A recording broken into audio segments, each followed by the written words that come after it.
नमस्कार दोस्तों, सरकारी ज्ञान के ऑफिशियल यूट्यूब चैनल पे आपका स्वागत है। इस चैनल पर हम सरकारी नौकरी और सरकारी कर्मचारियों के सर्विस मैटर पर चर्चा करते हैं। दोस्तों, अगर आपको ये वीडियो हेल्पफुल लगे तो चैनल को सब्सक्राइब और वीडियो को लाइक ज़रूर करना, ताकि हम आपके लिए ऐसे ही हेल्पफुल वीडियो बनाते रहें।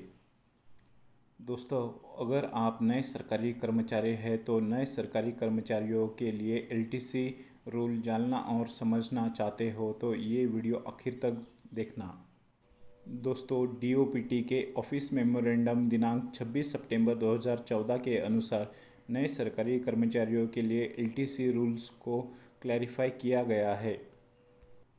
तो आइए अब हम समझते हैं नए सरकारी कर्मचारियों को किस प्रकार से एलटीसी एडमिसिबल होती है।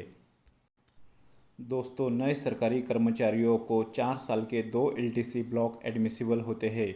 4 साल के एलटीसी ब्लॉक में से पहले 3 साल सरकारी कर्मचारी अपने परिवार के साथ होम टाउन एलटीसी अवेल कर सकते हैं।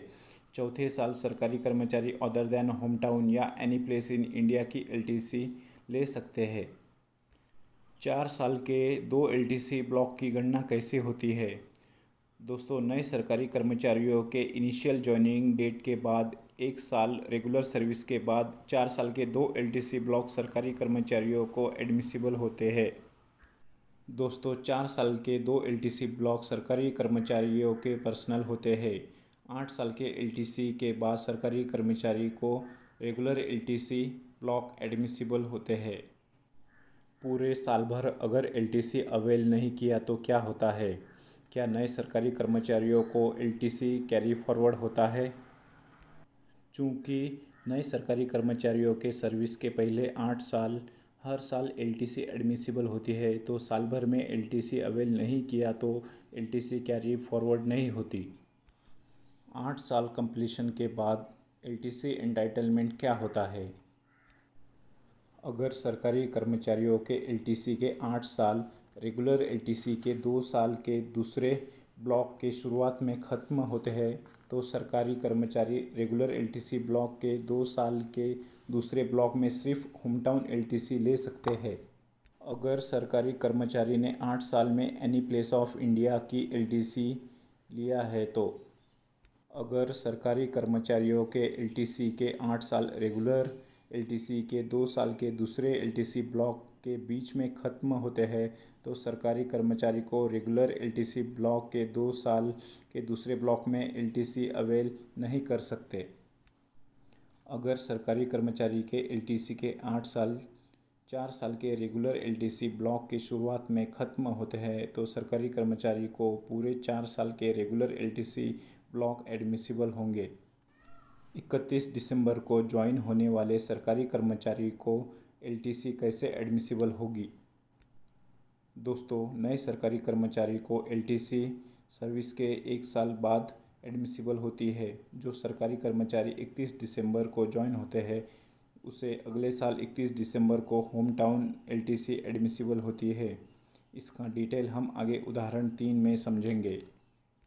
जो कर्मचारी 1 सितंबर 2008 के पहले ज्वाइन किया हो और 1 सितंबर 2008 तक अपने सर्विस के 8 साल पूरे नहीं किए होंगे, वो सरकारी कर्मचारी 4 साल के 2 एलटीसी ब्लॉक अवेल कर सकते हैं। जिन कर्मचारियों के हेडक्वार्टर और होम टाउन सेम है वो कर्मचारी होम टाउन एलटीसी अवेल नहीं कर सकते। तो दोस्तों, अब हम उदाहरण के माध्यम से समझेंगे नई सरकारी कर्मचारियों को एलटीसी कैसे एडमिसिबल होती है। मान लो कि एक कर्मचारी सरकारी सेवा दिनांक 1 सितंबर 2008 को ज्वाइन करता है।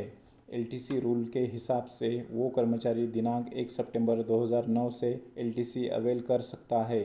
दिनांक 1 सितंबर 2008 से 31 अगस्त 2009 तक उस कर्मचारी को कोई एलटीसी नहीं मिलेगी। रेगुलर सर्विस के 1 साल पूरे होने पर सरकारी कर्मचारी दिनांक 1 सितंबर 2009 से एलटीसी अवेल कर सकता है। टेबल में दिए गए तारीख के अनुसार सरकारी कर्मचारी 4 साल के एलटीसी ब्लॉक में से पहले 3 साल होम टाउन एलटीसी और चौथे मौके पर any place in India LTC avail कर सकता है। एलटीसी के 8 साल बाद सरकारी कर्मचारी को रेगुलर एलटीसी एडमिसिबल होती है। मान लो एक कर्मचारी दिनांक 1 जनवरी 2009 को सरकारी सेवा ज्वाइन करता है। उस कर्मचारी को सर्विस के 1 साल बाद यानी 1 जनवरी 2010 से एलटीसी एडमिसिबल होंगी।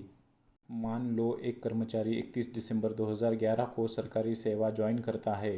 उस कर्मचारी को सर्विस के 1 साल बाद यानी अगले साल 31 दिसंबर 2012 को होमटाउन एलटीसी एडमिसिबल होंगी। अगले 7 साल वो कर्मचारी एलटीसी अवेल कर सकता है।